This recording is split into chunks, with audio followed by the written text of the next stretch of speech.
Murder cases में कई बार जजेस के सामने ऐसी दुविधा उत्पन्न हो जाती है जहां पर उनको ये तय करना होता है कि इस आदमी को जिंदा रहते ही जला दिया गया था या इस आदमी को मरने के बाद किसी आदमी ने आग लगाई है।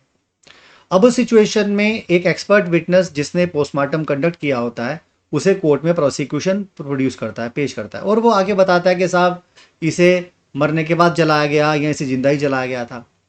अब जज के पास दो ऑप्शन अवेलेबल है। एक, या तो वो जो विटनेस आगे बोल रहा है उस बात को सच मान लें जैसा भी वो बोल रहा है, और दूसरा, वो खुद से उन पैरामीटर्स को चेक कर लें कि जिंदा रहते हुए अगर व्यक्ति को जलाया जाता है तो क्या क्या सिम्टम्स एस्क्राइब होते हैं, और अगर मरने के बाद किस आदमी को जलाया जाता है तो फिर हमारे क्या क्या पैरामीटर्स जो हैं कि पोस्टमार्टम में वो आएंगे।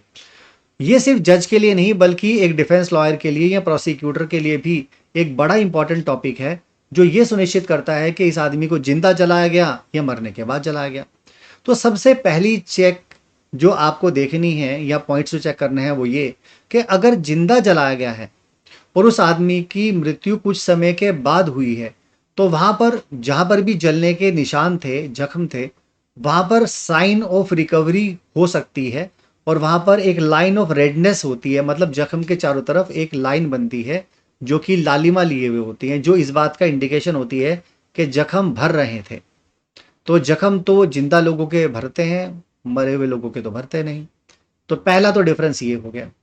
दूसरा सबसे बड़ा पैरामीटर है, उसके बॉडी में छाले पड़ेंगे। इन छालों में, जिसे हम लोग ब्लिस्टर फ्लूइड भी बोलते हैं, इस ब्लिस्टर फ्लूइड के अंदर यूजुअली प्रोटीन होती है अगर वो व्यक्ति जिंदा है। लेकिन अगर वो व्यक्ति मरा है तो क्या वहां पर भी फ्लूइड ब्लिस्टर्स होते हैं? हाँ, हो सकते हैं, लेकिन ये गैस के हो सकते हैं जो कि स्किन में किसी प्रेशर की वजह से, या ये वाटरी भी हो सकते हैं।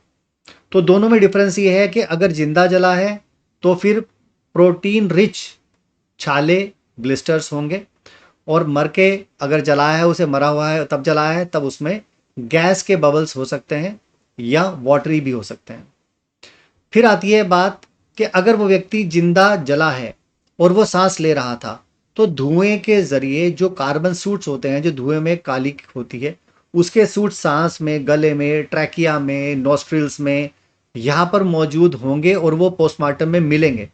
लेकिन मरा हुआ व्यक्ति तो सांस लेता नहीं, तो उसके अंदर ये सांस की नली में, नाक में, मुंह में, गले में कार्बन सूट्स नहीं मिलेंगे।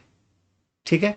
इसके अलावा एक बड़ा इंपॉर्टेंट एक और चेक है जो कि मृतक और जो जीवित व्यक्ति था उनके बीच में होता है, वो होता है COHB, कार्बोक्सी हीमोग्लोबिन।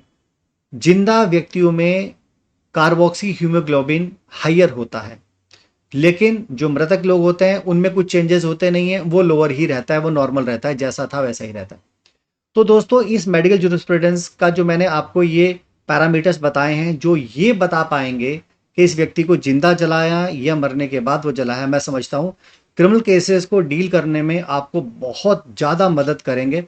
दोस्तों, इस वीडियो को सेव कर लो अपने पास और उन सभी दोस्तों के साथ भी शेयर कर लो जो क्रिमिनल केसेस में डील करते हैं, या अगर आप जुडिशियल ऑफिसर हैं तो अपने ग्रुप्स में भी शेयर कर लो, ताकि जब आप किसी मामले में न्याय करें तो आपको ये पता चल जाए कि ये डॉक्टर एक्चुअल में सही लाइन ऑफ एक्शन के ऊपर कोर्ट में डिपोज कर रहा है या किसी तरह की गड़बड़ी कर रहा है।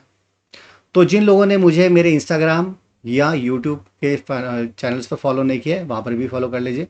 और वो सभी लोग जो एडवोकेसी सीखना चाहते हैं वो judicialcompetitiontimes.in पर मेरे एडवोकेसी बैच को ज्वाइन करके इस तरह की टिप्स को और इस तरह के जो स्किल्स होते हैं मेडिकल जूरिस्प्रूडेंस के और एडवोकेसी के, वो सीख सकते हैं। और वो सभी लोग जो HJS और सिविल जज की जुडिशरी की एग्जामिनेशन की तैयारी कर रहे हैं वो हमारी ऑनलाइन कोचिंग क्लासेस को ज्वाइन कर सकते हैं। तो दोस्तों, फिलहाल के लिए इस सेशन को ही रोक लेते हैं। Thank you.